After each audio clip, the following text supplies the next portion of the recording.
శ్రీగురుభ్యో నమ. కూజంతం రామ రామేతి మధురం మధురాక్షరం ఆరుహ్య కవితాశాఖం వందే వాల్మీకి కోకిలం. ఆపదామపహర్తారం దాతారం సర్వసంపదాం లోకాభిరామం శ్రీరామం భూయో భూయో నమామ్యహం. అందరికీ నమస్కారం అండి. ఈ ఛానల్ని సబ్స్క్రైబ్ చేసుకొని ముందరికి వెళ్తే బాగుంటుందండి. మనము బాలకాండలో ప్రారంభంలో ఉన్నాము. ఇప్పుడు వానర వీరుల ఆవిర్భావం. మహావిష్ణువు అంతర్ధానం అయిపోగానే బ్రహ్మదేవుడు దేవతలను అందరినీ చూచి, ఓ దేవతలారా, మనకు అందరికీ మేలు చేయడానికి మహావిష్ణువు భూలోకంలో పుట్టబోతున్నాడు. అందువల్ల ఆయనకు యుద్ధంలో సాయపడడానికి కామరూపులు బలవంతులు అయిన వారిని మనం ఇప్పుడు సృష్టించవలెను. అప్సర స్త్రీలు గంధర్వాంగనలు వానర రూపపుత్రులను కనేటట్టు చేయవలెను. ఆ పుట్టే వానరులు మాయావిధులు, మహాసూరులు, వాయువేగ సమ్మానులు, నీతిమంతులు, బుద్ధిమంతులు, ఉపాయమంతులు, సుగుణ సంపన్నులు, అజయులు, అమృతపానము చేసిన మాదిరిగా మృతిలేని వారు కావలెను. సింహాల వంటి శరీరాలతోనూ విష్ణుమూర్తితో సరిసమానమైన పరాక్రమముతోనూ ఆ వానర వీరులు అందరూ భూలోకంలో సంచరించవలెను. మీరు అందరూ అటువంటి వానరులను ఇప్పుడే సృష్టించవలెను. ఇంతకు ముందే నేను జాంబవంతుడు అనే ఎలుగుబంటిని సృష్టించినాను. నేను సంకల్పించి ఆవలించినాను. నా నోటిలో నుంచి వాడు తటాలున పుట్టుకుని వచ్చినాడు. వాడు మహాబలవంతుడు అన్నాడు. బ్రహ్మదేవుడు చెప్పిన ఈ విషయాన్ని దేవతలు అందరూ శ్రద్ధతో ఆలకించినారు. దేవతలు, మహర్షులు, సిద్ధులు, విద్యాధరులు, ఉరగలు, చారణులు ఈ భూలోకంలో వానర రూపపుత్రులను పుట్టించడానికి పూనుకున్నారు. దేవేంద్రుడికి వాలి అనే వానరుడు పుట్టినాడు. వాడు మహాబలాఢ్యుడు, మహేంద్ర పర్వతంతో సరిసమానమైన వాడు.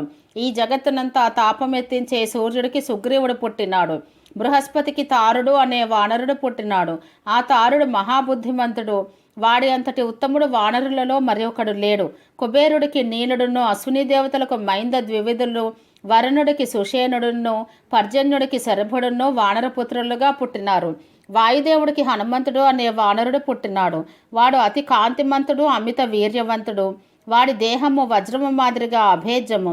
వాడు గరుత్మంతుడంతటి వేగవంతుడు, బలవంతుడు. వీరే కాకుండా ఇంకా అనేక వేల మంది వానరులు అప్పటికప్పుడు ఈ భూలోకంలో పుట్టుకుని వచ్చినారు.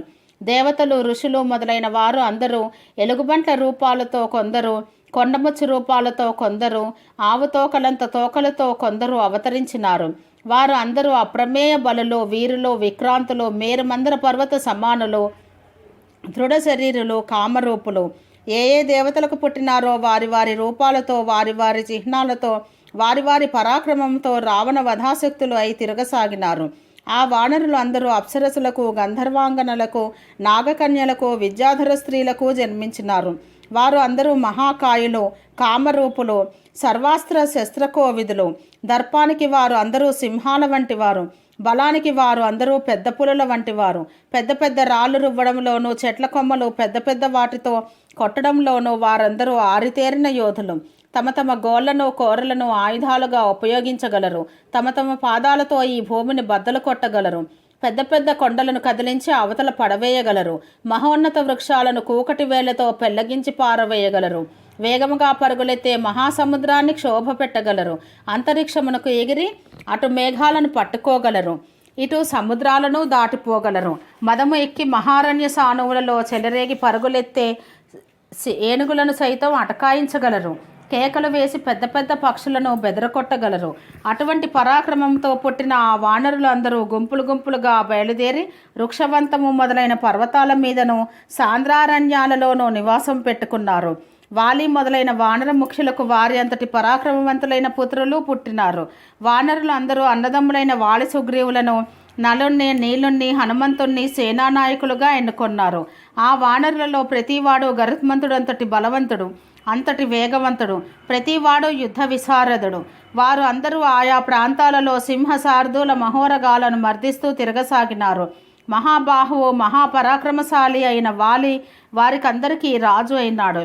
ఆ వానరులు అందరూ వివిధ ఆకారాలతో, వివిధ జాతుల చిహ్నాలతో, మేఘ సమూహాల మాదిరిగాను, పర్వత శిఖరాల మాదిరిగాను భయంకరముగా ఈ పృథ్వీ అంతటా వ్యాపించినారు. వారు అందరూ రాముడికి యుద్ధంలో సాయం చేయడానికే పుట్టినారు. శ్రీరామ జననం. దశరథ మహారాజు సాగించిన హయమేధము పుత్రేష్టి పూర్తయిపోతూ ఉండగా దేవతలు తమ ఆవిర్భాగాలను తీసుకుని వచ్చిన దారినే వెళ్ళిపోయినారు. యజ్ఞ దీక్షా నియమం అయిపోగానే దశరథ మహారాజు భార్యలతోనూ భృత్యులతోనూ సైన్య వాహనాలతోనూ యజ్ఞవాటం నుంచి అయోధ్యానగరం పోదలిచి యజ్ఞం చూడవచ్చిన రాజులను అందరినీ వారి వారి యోగ్యతలకు తగినట్టుగా సమ్మానించి సంతోషపెట్టినాడు. వారు అందరూ సంతుష్టాంతరంగులై వశిష్ఠ మహర్షికి నమస్కారం చేసి దశరథ మహారాజుకు వీడ్కోలు చెప్పి తమ తమ దేశాలకు ప్రయాణమైనారు. ఆయా దేశాధీశుల సైనికులందరికీ దశరథ మహారాజు తెల్లని వస్త్రాలు ఇచ్చి బహూకరించినాడు. వారు అందరూ ఆ ధౌత వస్త్రాలను సంతోషంతో ధరించి బారులు తీరి బయలుదేరినారు. అప్పుడు ఆ ప్రదేశం అంతా తెల్లని కాంతులతో తేజరిల్లింది. బ్రాహ్మణోత్తములు ముందర నడుస్తూ ఉండగా దశరథ మహారాజు సపరివారముగా అయోధ్యానగరం ప్రవేశించినాడు. అక్కడ ఋష్యశృంగుణ్ణి శాంతాదేవిని ఎంతో గొప్పగా సన్మానించినాడు. ఆ దంపతులు అంతటా రోమపాద మహారాజు వెంట అంగదేశానికి ప్రయాణమైపోయినారు. ఆ తర్వాత దశరథ మహారాజు బ్రాహ్మణులందరినీ చక్కగా సన్మానించి వారి వారి తావులకు పంపించి వేసినాడు. తమ మనోరథము ఈడేరినట్టు సంతోషించినాడు. పుత్రోత్పత్తిని గురించి ఆలోచిస్తూ హాయిగా కాలము గడపసాగినాడు. పుత్రేష్టి క్రతువై సంవత్సరం కావచ్చింది. 6వ ఋతువు జరుగుతూ ఉంది. 12వ మాసము వచ్చింది. అది చైత్రమాసము. ఆనాడు శుద్ధ నవమి, పునర్వసు నక్షత్రము. 5 గ్రహాలు ఉచ్చలో సంచారము చేస్తూ ఉన్నవి. గురువు చంద్రుడు ఉన్న కటక లగ్నము అటు తూర్పున ఉదయిస్తూ ఉంది. ఇటు కౌసల్యాదేవి ప్రసవించింది. మగ శిశువు పుట్టాడు. ఆ శిశువు అరచేతిలో వజ్రరేఖ ఉంది. వజ్రపాణిని కన్నా అదితి మాదిరిగా కౌసల్యాదేవి సంతోషించింది. అప్పుడు గంధర్వులు మధురగానము చేసినారు. అప్సరసులు ఆడినారు. దేవదుందుబులు మోగినవి. ఆకాశము నుంచి పూలవాన కురిసింది. పుష్యమి నక్షత్రాన కైకేయీదేవి మగ శిశువును కన్నది. ఆశ్లేష నక్షత్రాన మిట్ట మధ్యాహ్నమప్పుడు సుమిత్రాదేవి 2 మగపిల్లలను కన్నది. ఆ 4 శిశువులు దశరథ మహారాజు ప్రతిబింబాలుగా కనిపించినారు. పూర్వభాద్ర ఉత్తరభాద్ర నక్షత్రాల మాదిరిగా 2 జంటలుగా ఆ 4 బిడ్డలు మెరిసినారు. దశరథ మహారాజుకు 4 పుత్రుడు పుట్టడంతో అయోధ్యానగరంలో మహోత్సవం ఆరంభమైంది. రాజవీధులు అన్నీ జనాకీర్ణమైపోయినవి. ఒక పక్కన నటనర్తకులు రసభావాలను అభినయించసాగినారు. మరి ఒక పక్కన గాయకులు శ్రావ్యముగా పాడసాగినారు. ఇంకొక పక్కన వాద్యగాండ్లు సంతోషాతిశయంతో జయవాద్యాలను మోగించినారు. అప్పుడు అయోధ్యానగరం అంతా సంతోషధ్వనులతో మారుమోగిపోయినది. దశరథ మహారాజు బ్రాహ్మణులకు ధనాన్ని, గోధనాన్ని అపారముగా దానమిచ్చినాడు. సూత, వందిమాగధులు మొదలైన వారిని అందరినీ సత్కరించినాడు. 11వ రోజున ఆ బిడ్డలకు దశరథ మహారాజు నామకరణ కర్మను ఏర్పాటు చేసినాడు. వశిష్ఠ మహర్షి ఆ పిల్లలలో జ్యేష్ఠుడికి రాముడు అని, కైకేయీ పుత్రుడికి భరతుడు అని, సుమిత్రాదేవి పెద్ద పిల్లవాడికి లక్ష్మణుడు అని, 2వ వాడికి శత్రుఘ్నుడు అని నామకరణం చేసినాడు. ఆనాడు దశరథ మహారాజు బ్రాహ్మణులకు పౌరులకు మృష్టాన్నదానం చేసినాడు. కాలక్రమేణా ఆ 4 అన్నదమ్ములు చౌలోపనయనాది కర్మలు అన్నీ యథావిధిగా జరిగిపోయినవి. ఆ 4 పెద్దవాడు రాముడు దేవతలలో బ్రహ్మదేవుడు మాదిరిగా అందరికీ ఇష్టడైనాడు. సుమిత్రాపుత్రుడు లక్ష్మణుడు పుట్టింది మొదలు రాముడితో ఎక్కువగా చెలిమి చేయసాగినాడు. ఎప్పుడూ రాముడిని సంతోషపెట్టేవాడు. రాముడికి బహిప్రాణమైపోయినాడు. రాముడును లక్ష్మణుడిని తనకన్నా ఎక్కువగా చూసుకునేవాడు. లక్ష్మణుడి దగ్గర లేకుండా రాముడు ఎన్నడూ నిద్ర అయినా పోయేవాడు కాడు. ఎంత రుచిమైన ఆహారమైన లక్ష్మణుడు సరసన లేకుండా రాముడు తినేవాడు కాడు. రాముడు గుర్రం ఎక్కి వేటకు బయలుదేరితే తత్క్షణమే లక్ష్మణుడు విల్లు అంబులు తీసుకుని వెంట తోడుగా పోయేవాడు. ఆ లక్ష్మణుడు మాదిరిగా వాడి తమ్ముడు శత్రుఘ్నుడును చిన్నప్పటి నుంచి భరతుడికి ప్రాణ స్నేహితుడైనాడు. భరతుడును శత్రుఘ్నుడిని విడిచిపెట్టి ఉండేవాడు కాదు. భరతుడు ఎప్పుడూ ఆ తమ్ముడినే సంతోషపెడుతూ ఉండేవాడు. ఆ 4 అన్నదమ్ములు వేదాధ్యయనం చేసినారు. శృతి స్మృతి ఇతిహాస పురాణాదులు చదివినారు. ధనుర్వేదం అభ్యసించినారు. లౌకిక వ్యవహార జ్ఞానం సంపాదించినారు. 4 లోకహితాచరణ పరాయణులు, సర్వజన మనోహరులు అయినారు. వారు విలువిద్యలో ఆరితేరడమే కాకుండా గజాశ్వ రథారోహణ చతురులు అయినారు. 4 తేజోవంతులు, బీరుపోని పరాక్రమవంతులు, పెద్ద పులుల వంటివారు. తండ్రి తమను మెచ్చుకున్నాడు అని వారు ఎన్నరూడు విర్రవీగిపోలేదు. తమ విద్యా నైపుణ్యంతోనూ తమ సుగుణ సంపదతోనూ 4 తండ్రిని ఎప్పుడూ సంతోషపెడుతూ ఉండేవారు. 4 దిక్పాలకుల వంటివారు. వారిలో పెద్దవాడు కళాంకరహితుడైన చంద్రుడి మాదిరిగా సర్వజన మనోహరుడు, నిరంతర పితృసేవాపరాయణుడు అయినాడు. విశ్వామిత్రుడి ఆగమనము. దశరథ మహారాజు సమస్త ధర్మాలు తెలిసినవాడు. పుత్రులకు యుక్త వయసు సమీపిస్తూ ఉన్నందువల్ల పురోహితులను బంధువులను రావించి వారితో పుత్రుల వివాహ విషయం ఆలోచన చేయసాగినాడు. అదే సమయాన మహాతేజోవంతుడైన విశ్వామిత్ర మహర్షి అయోధ్య నగరానికి వచ్చినాడు.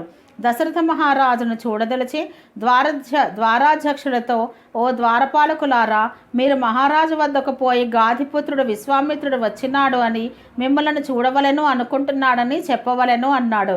ఆయన ఎవరైనది తెలియగానే ఆ ద్వారపాలకులు విభ్రాంతులైపోయినారు.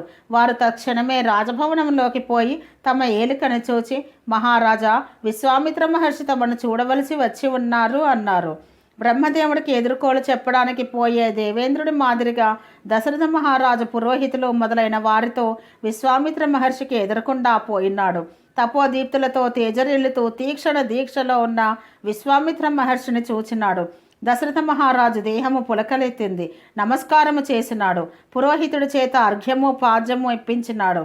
విశ్వామిత్ర మహర్షి దశరథ మహారాజు ఇప్పించిన అర్ఘ్యాదులను అందుకొని, ఓ రాజా, నీవు క్షేమంగా ఉంటున్నావా? నీ పట్టణానికి, నీ బొక్కసానికి, నీ దేశానికి ఏ ఉపద్రవాలు లేకుండా సుఖంగా ఉంటున్నావా? నీ సామంతరాజులు అందరూ వినయ విధేయులతో మెలుగుతున్నారా? నీ శత్రువులందరినీ నీవు జయించినావు కదా. సామధాన భేద దండోపాయాలతో నీ రాజపాలన చక్కగా సాగుతూ ఉందా? ఏ అంతరాయాలు లేకుండా నీ రాజ్యంలో అతిథి సత్కారాలు, దేవతార్చనలు, యజ్ఞాది క్రతువులు జరుగుతూ ఉన్నాయా అని ప్రశ్నించి సమాధానం విని వశిష్ఠ మహర్షిని తక్కిన వారిని యథాన్యాయముగా కుశలము అడిగి తెలుసుకున్నాడు. విశ్వామిత్ర మహర్షి కుశల ప్రశ్నలకు వారందరూ ఎంతో సంతోషించినారు. దశరథ మహారాజు వారిని అందరినీ తన కొలువుకూటంలోకి తీసుకుని పోయి కూర్చుండడానికి వారి వారి యోగ్యతలకు తగినట్టుగా సుఖాసనాలు చూపించి వారు అందరూ కూర్చున్న తర్వాత విశ్వామిత్ర మహర్షిని చూస్తూ మహదానందంతో, మహర్షి, తమకు స్వాగతము. తమ రాక వల్ల నాకు అమృత కలశం దొరికినట్టుగా ఉంది. నిర్జల ప్రదేశంలో వాన కురిసినట్టుగా ఉంది. సంతానము లేని వాడి కులకాంత పుత్రుణ్ణి కన్నట్టుగా ఉంది. పేదవాడికి పెన్నిధి దొరికినట్టుగా ఉంది. ఇది ఏదో మహోత్సవ సమయముగా ఉంది. తమంతటి తాము వచ్చినందుకు నా సంతోషాన్ని తమకు ఏ విధముగా తెలియజెప్పవలెనో తోచడం లేదు. ఓ బ్రహ్మర్షి, తమ కోరిక ఏమిటి? తమ కోరిక నెరవేర్చడం కన్నా నేను చేయగలిగింది ఏమి ఉంది? నేను ఏమి చేయవలెనో తాము చెప్పవలెను. స్వామి, తాము పూర్వం రాజర్షులు మాత్రమే, ఇప్పుడు తప ప్రభావంతో బ్రహ్మర్షులైనారు. అందువల్ల నేను తమను ఎంతైనా పూజింపవలెను. ఓ బ్రహ్మర్షి, తమంతటి తాము ఇక్కడికి రావడం మహాద్భుతము. ఏదో నా భాగ్యవశం వల్ల తాము ఇక్కడికి వచ్చినారు. తమ సందర్శనం వల్ల నా పుట్టుక సఫలమైనది, నా బ్రతుకు సార్థకమైనది. నేను పరమ పవిత్రుని అయినాను. నా ఈ గృహము పుణ్యక్షేత్రమైనది. తాము ఏ ప్రయోజనం కోసం వచ్చినారో సెలవీయవలెను. తమ అనుగ్రహంతోనే తమ పనిని నేను నెరవేరుస్తాను. తాము చెప్పే పని వీడు చేయగలడా, చేయలేడా, చేస్తాడా, చేయడా అని ఏ సంకోచమూ వద్దు. ఏ కొరత లేకుండా తమ పనిని నేను చక్కబెడతాను. తాము నాకు దేవుడు వంటి వారు. తాము రావడమే నాకు అభ్యుదయము అని వినయ విధేయతలతో చెవులకు ఇంపుగాను మనసుకు నాటుకునేటట్టుగాను అన్నాడు. దశరథ మహారాజు ఈ విధముగా చెప్పినందుకు విశ్వామిత్ర మహర్షి ఎంతో హర్షించినాడు. విశ్వామిత్రుని విన్నపము. విశ్వామిత్ర మహర్షి దశరథ మహారాజును చూస్తూ, రాజా, నీవు మహా గొప్ప వంశంలో పుట్టినావు. అందుకు తోడు నీకు వశిష్ఠ మహర్షి ఉపదేష్ట అయినాడు. అందువల్ల నీవు ఈ విధముగా అనగలిగావు. ఇక నా మనసులో ఉన్న విషయం చెబుతాను, విను. నా పని నెరవేరుస్తాను అని నీవే అన్నావు. నీవు ఆడి తప్పవు.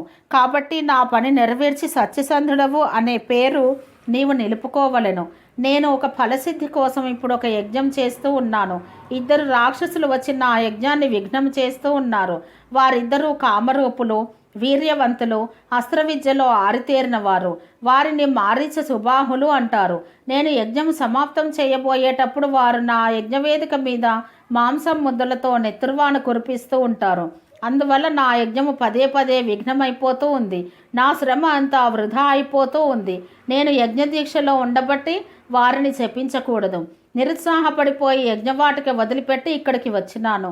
ఓ రాజా, నిన్ను అడిగి నీ పెద్ద కుమారుణ్ణి రాముణ్ణి నా వెంట తీసుకుపోవాలని నేను ఇక్కడికి వచ్చినాను. రాముడు జుట్టు జులపాలతో ఉన్న పిల్లవాడు అని అనుకోవద్దు. వాడు మహాసూరుడు. నేను నా తపోబలంతో వాడిని కనిపెట్టి ఉంటాను. రాముడు వాడి దివ్య తేజస్సుతో ఆ 2 రాక్షసులను చంపివేస్తాడు.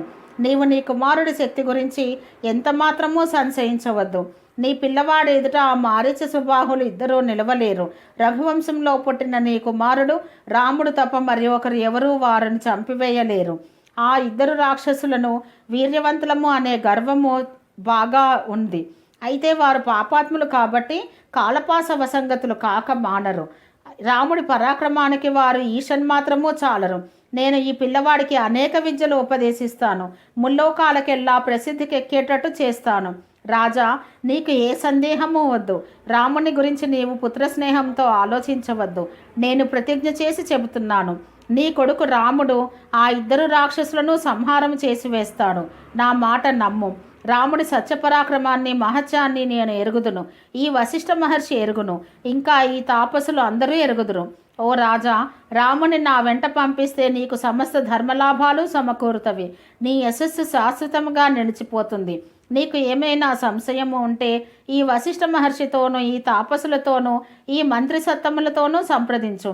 వీరు అందరూ ఒప్పుకుంటేనే రాముణ్ణి నాతో పంపించు. యజ్ఞం జరిగే 10 రాత్రములే నీ పిల్లవాడిని నా దగ్గర ఉంచుకుంటాను. ఆ తర్వాత జాగు చేయకుండా నీ పిల్లవాడిని నీ దగ్గరకు పంపించి వేస్తాను. పసివాణ్ణి పంపించడమా అని మనసులో దిగులు పడవద్దు. నా యజ్ఞకాలం అతిక్రమించిపోతూ ఉంది. ఇప్పుడే నీ పిల్లవాడిని నా వెంట పంపించవలెను. నీకు శుభం జరుగుతుంది అని ధర్మసహితంగాను అర్ధయుక్తంగాను చెప్పి ఊరుకున్నాడు. విశ్వామిత్ర మహర్షి ఇంత చెప్పినా దశరథ మహారాజుకు భయము వేసింది. ఆయన దిగులు పడిపోయినాడు. ఆయన గుండె బద్దలైపోయింది. మనసు వికలమైపోయింది. సింహాసనం మీద కూర్చున్నవాడు కూర్చున్నట్టుగానే గజగజా వణికిపోయినాడు. దశరథుని వేడుకోలు. దశరథ మహారాజు నిశ్చేష్టుడైనాడు. కొంచెం సేపటికి తెప్పరెళ్ళి విశ్వామిత్ర మహర్షితో, ఓ మహాముని, రాముడికి ఇంకా 16 ఏండ్లైనా నిండలేదు. రాక్షసులతో యుద్ధం చేసే సామర్థ్యం వాడికి ఎక్కడ ఉంది? నాకు ఒక అక్షౌహిణి సైన్యం ఉంది. నా సైనికులు అందరూ శూరులు, మహాపరాక్రమవంతులు, సకల శస్త్రాస్త్ర విద్యా విశారదులు. నా అక్షౌహిణి సైన్యము నేను తమ వెంట వచ్చి ఆ నిశాచరులతో యుద్ధం చేస్తాము. నేను ధనుర్ధరుణ్ణి అయి తమ యజ్ఞానికి కావలి కాస్తాను. నా బొందిలో ప్రాణం ఉండేంత వరకు రాక్షసులతో పోరాడుతాను. తమ యజ్ఞము నిర్విఘ్నముగా కొనసాగిస్తాను. రాముడు పసివాడు. విలువిద్యను ఇంకా సాంగముగా నేర్చుకోలేదు. ఎదుటివారి బలాబలాలను ఇంకా సరిగా గుర్తించలేదు. అస్త్రబల సంపన్నుడునూ కాలేదు. యుద్ధ కుశలుడునూ కాలేదు. రాక్షసులకు కొంచెమైనా ధీటైన వాడు కాడు. రాక్షసులు తప్పకుండా కూటయుద్ధము చేస్తారు. అందువల్ల వారితో యుద్ధానికి రాముడు ఎంతమాత్రమూ పనికిరాడు. వాడి వల్ల తమ కార్యము నెరవేరదు. మహర్షి, నేను బాగా ముసలివాణ్ణి అయిపోయి బిడ్డలు లేరే అని దుఃఖపడ్డ తర్వాత నాకు పుత్రులు పుట్టినారు. నా 4 పుత్రులలో నాకు రాముడి మీద మక్కువ ఎక్కువ. వాడు జ్యేష్ఠుడు, పరమ ధార్మికుడు. వాణ్ణి వదిలిపెట్టి నేను ఒక్క ముహూర్తమైనా ఉండలేను. కాబట్టి రాముణ్ణి ఒక్కరిని తమ వెంట పంపించలేను. నేను నా చతురంగ బలాలతో వచ్చి తమ యజ్ఞాన్ని కాపాడుతాను. మహర్షి, ఆ రాక్షసులు మహాపరాక్రమంతో గర్వించి ఉన్నారని తాము సెలవు ఇచ్చినారు. ఇంతకు ఆ రాక్షసులు ఎవరు? వారు ఎవరి కుమారులు? వారికి రాజు ఎవరు? వారికి ఎటువంటి ఆకారాలు ఉన్నవి? వారు ఎటువంటి పరాక్రమవంతులు? నేను నా సైన్యము వారికి ఏ విధమైన ప్రతీకారము చేయవలెను?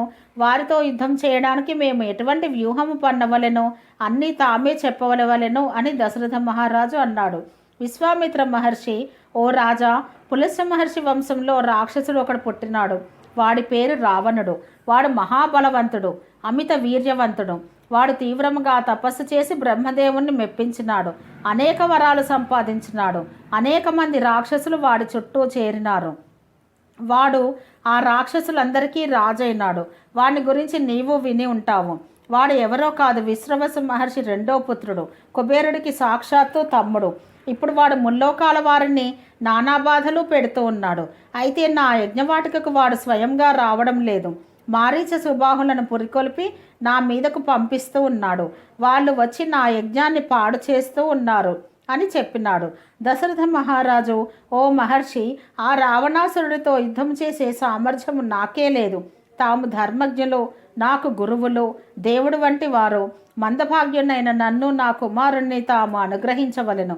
దేవదానవ యక్ష గంధర్వ పన్నగ పతగులు ఎవరునూ ఆ యుద్ధంలో ఆ రావణాసురుణ్ణి ఎదుర్కొనలేకపోయినారు.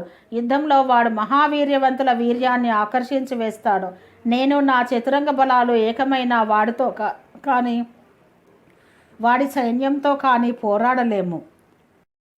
ఇక మారీచ సుబాహులో వారు సుందోపసందులు అనుకున్నవారు సుందోపసందుల కుమారులు మహావీర్యవంతులు, సుశిక్షితులు, యుద్ధంలో వాళ్ళు యముడితో సరిసమానులు. నేను నా సైన్యము వాళ్ళల్లో ఒక్కడితో అయినా పోరాడగలమో లేమో, కాబట్టి నా కుమారుణ్ణి ఒక్కడిని ఏమాత్రమూ పంపించలేను. వాడు పసివాడు, యుద్ధంలో ఆరితేరలేదు. పైపెచ్చు వాడు నా ఇలవేల్పు. ఏమైనప్పటికీ రాముణ్ణి తమ వెంట పంపించను అన్నాడు. ఈ మాటలకు విశ్వామిత్ర మహర్షికి మహా చెడ్డ కోపం వచ్చింది. మంటలు రగులుకుంటూ ఉన్న హోమకుండంలో నెయ్యి పోసినప్పుడు భగ్గుమనే అగ్నిజ్వాల మాదిరిగా మండిపోయినాడు. వశిష్ఠుని హితబోధ: ఓ దశరథుడా, నీ అంతట నీవే నా పని నెరవేరుస్తాను అన్నావు. ఆ అన్నమాట ఇప్పుడు తప్పుతున్నావు. ఈ విపర్యయం రఘువంశీయులకు తగింది కాదు. ఆడి తప్పడం నీకు సమ్మతమేమో చెప్పు. నీకు సమ్మతమే అయినట్లయితే నా దారిన నేను పోతాను. నీవు అబద్ధాలాడుతూ హాయిగా ఉండు అంటూ విశ్వామిత్ర మహర్షి కోపపరీతుడై లేచినాడు. ఈ జగత్తంతా కంపించడం మొదలుపెట్టింది. దేవతలు భయపడిపోయినారు. పరమపూజ్యుడైన వశిష్ఠ మహర్షి స్థితిగతులను గమనించినాడు. అంతటా ఆ సువ్రతుడు, ఆ ధీరుడు ఆ దశరథ మహారాజుతో: రాజా, నీవు ఇక్ష్వాకు వంశంలో పుట్టినావు. ధర్మం సాక్షాత్తు నీ రూపాన మూర్తీభవించినట్టుగా ఇంతవరకు నీవు ప్రవర్తించినావు. నీవు శ్రీమంతుడవు, ధైర్యవంతుడవు, సువ్రతుడవు, ధర్మాత్ముడవు అని ముల్లోకాలలోనూ ప్రసిద్ధికెక్కినావు. ఇప్పుడు నీవు ధర్మహాని చేయకూడదు. ఈ విశ్వామిత్ర మహర్షితో మీ పని నెరవేరుస్తాను అని మొదట నీవే అన్నావు. నీవు అన్నమాట నీవు దక్కించుకొనకపోయేటట్టయితే నీవు చేసిన అశ్వమేధాది యజ్ఞాలు, నీవు నిర్మించిన వాపీకూప తటాకాది ధర్మకార్యాలు నిష్ఫలాలైపోతాయి. కాబట్టి నీవు రాముణ్ణి విశ్వామిత్ర మహర్షి వెంట పంపించవలెను. రాజా, రాముడికి శస్త్రాస్త్ర బలం ఉంటేనేమి లేకపోతేనేమి జ్వలితాగ్ని హోత్రచక్రం అమృత కలశాన్ని కాపాడినట్టు ఈ విశ్వామిత్ర మహర్షి రాముడిని కాపాడుతూ ఉంటే రాక్షసులు ఏమి చేస్తారు? ఏమీ చెయ్యలేరు. ఓ రాజా, ఈ లోకంలో ధర్మము ఈ విశ్వామిత్ర మహర్షి రూపాన అవతరించింది. ఈయన మహాపరాక్రమవంతులకు మేలుబంతి. ఈ జగత్తులో ఈయనంతటి బుద్ధిమంతుడు, శస్త్రాస్త్ర బల సంపన్నుడు మరి ఒకడు లేడు. చరాచరాత్మకమైన ముల్లోకాలలో ఉన్న సమస్త శస్త్రాస్త్రాలను ఈయన ఒక్కడే వశపరుచుకున్నాడు. ఇన్ని శస్త్రాస్త్రాలు ఉన్నవి అని ఇంతవరకు ఏ ఒక్కడూ తెలుసుకోలేదు. ఇక ముందు ఎవడు తెలుసుకోగలుగుతాడు అని తోచదు. ఈయన స్వాధీనం చేసుకున్న అన్ని శస్త్రాస్త్రాలను దేవదానవ యక్షరాక్షస కిన్నర మహోరగులు ఎవరు స్వాధీనం చేసుకోలేదు. ఈ లోకంలో భృశాసుడి పుత్రుల రూపాన అవతరించిన శస్త్రాస్త్రాలను అన్నింటినీ పూర్వం ఈ విశ్వామిత్ర మహర్షి రాజ్యపాలనం చేస్తూ ఉన్న కాలంలో శివదేవుడు ఈయనకు అన్నీ ఇచ్చివేసినాడు. దక్ష ప్రజాపతి కూతుర్లు జయ, సుప్రభ అనే అక్కచెల్లెళ్ళు భృశాసుడి భార్యలు. వారిద్దరూ 100 మంది పుత్రులను కన్నారు. జయకు జయులు అనే 50 మంది పుత్రులు, సుప్రభకు సంహారకులు అనే 50 మంది పుత్రులు పుట్టినారు. వారు కామరూపులు, మహాప్రభావులు, దుర్ధర్షులు, అప్రమేయ బలులు, అప్రతిహత తేజోవంతులు. రాక్షస సంహారం చేయడానికే వారు 100 పుట్టినారు. ఆ అక్క చెల్లెళ్లకు పుట్టిన ఆ 100 పుత్రులు పరమభాసును అయిన 100 శస్త్రాలుగా మారిపోయినారు. అవి అన్నీ విశ్వామిత్ర మహర్షి వశమైపోయినవి. ఈయన శివదేవుడంతటి వాడు. వశపరుచుకున్న వాటినే కాకుండా కొత్త కొత్త శస్త్రాస్త్రాలను ఎన్నింటినైనా ఈయన సృష్టించి ప్రయోగించగలడు. అటువంటి ప్రభావం ఈయన ఒక్కడికే ఉంది. ఈయన అమేయ బలపరాక్రమ సంపన్నుడు, మహా తేజోవంతుడు, పరమ యశస్వి. ఈయన వెంట రాముణ్ణి పంపించడానికి ఏ సంశయమూ వద్దు. ఓ రాజా, జగత్తులో ఉన్న రాక్షసులందరినీ ఈయన ఒక్కడే సంహారం చేయగలడు. కానీ నీ పుత్రుడు రాముడికి మేలు చేయాలని నీ దగ్గరికి వచ్చి నీ కుమారుణ్ణి రాముణ్ణి తనతో పంపించమని నిన్ను ఇప్పుడు యాచిస్తున్నాడు అని చెప్పినాడు. వశిష్ఠ మహర్షి చెప్పిన ఈ మాటలకు దశరథ మహారాజు సంతుష్టుడైనాడు. ఆయన సర్వాంగాలు శోభించినవి. బుద్ధిపూర్వకంగాను సంతోషముగాను రాముణ్ణి విశ్వామిత్ర మహర్షి వెంట పంపించడానికి ఒప్పుకున్నాడు. విశ్వామిత్రునితో రామలక్ష్మణుల పయనము. దశరథ మహారాజు రాముణ్ణి, లక్ష్మణుణ్ణి అక్కడికి పిలిపించినాడు. ప్రేమాతిశయంతో రాముడి శిరస్సును ఆఘ్రానించినాడు. అయినా ఆయన భార్యలు లక్ష్మణులను ఆశీర్వదించినారు. వశిష్ఠ మహర్షి మంగళప్రదమైన మంత్రాలతో రామలక్ష్మణులను అభిమంత్రించినాడు.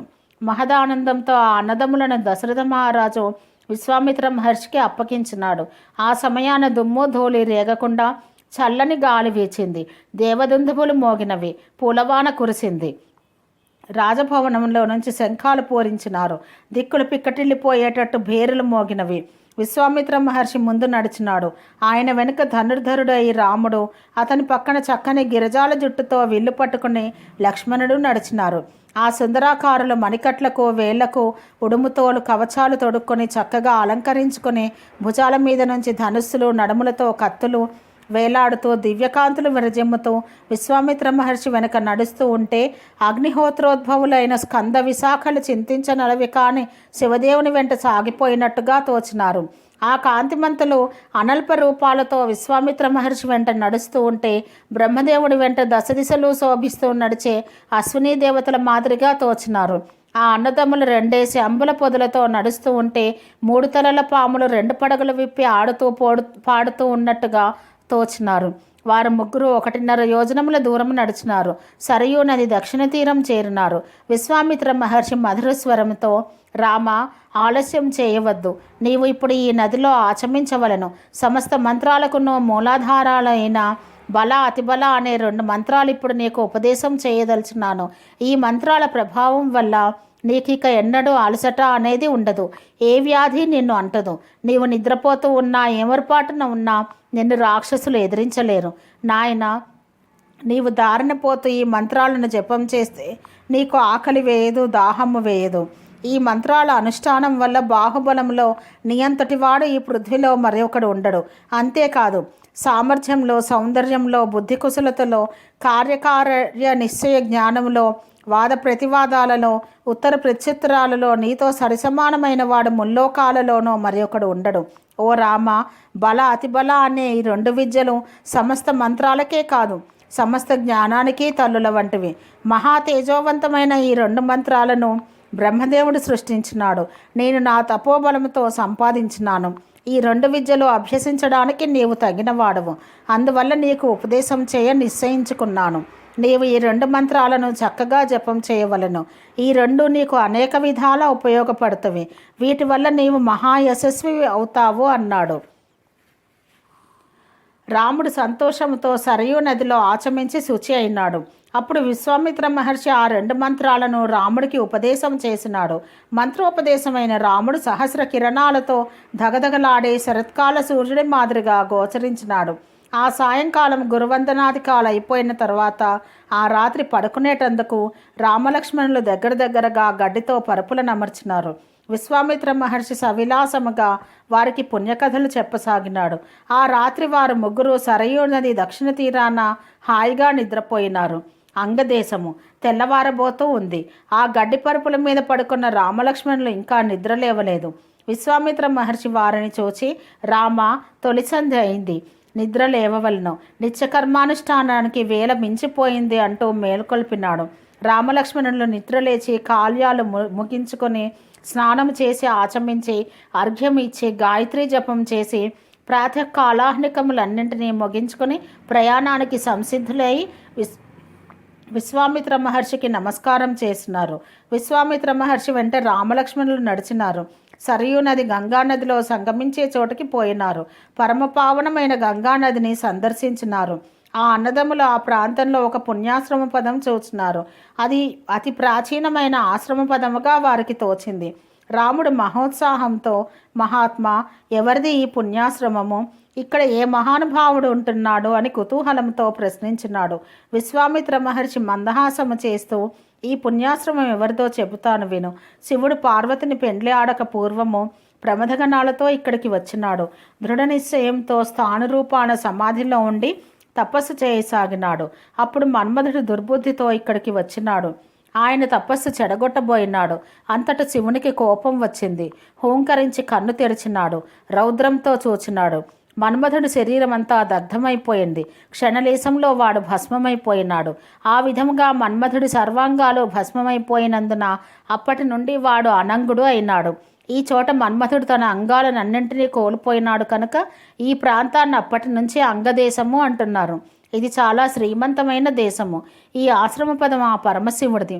ఆయన శిష్యులు తరతరాల వారు అప్పటి నుంచి తపస్సు చేసుకుంటూ ఇక్కడే ఉండిపోయినారు. వారు అందరూ పాపరహితులు, పరమధార్మికులు. ఓ రామ, ఇప్పుడు మనం ముందుగా స్నానం చేద్దాము, పరిశుద్ధులమై జపహోమాదులు ముగించుకుందాము. ఆ తర్వాత ఈ పుణ్యాశ్రమంలో ఈ రాత్రి గడుపుదాము. రేపు ఉదయం గంగానదిని దాటిపోదాము అన్నాడు. విశ్వామిత్ర మహర్షి ఇలా చెబుతూ ఉండగా రామలక్ష్మణులు విశ్వామిత్ర మహర్షి వెంట తమ ప్రాంతానికి వచ్చినట్టు ఆ స్థాన్వాశ్రమ వాసులు దివ్య దృష్టితో చూచినారు.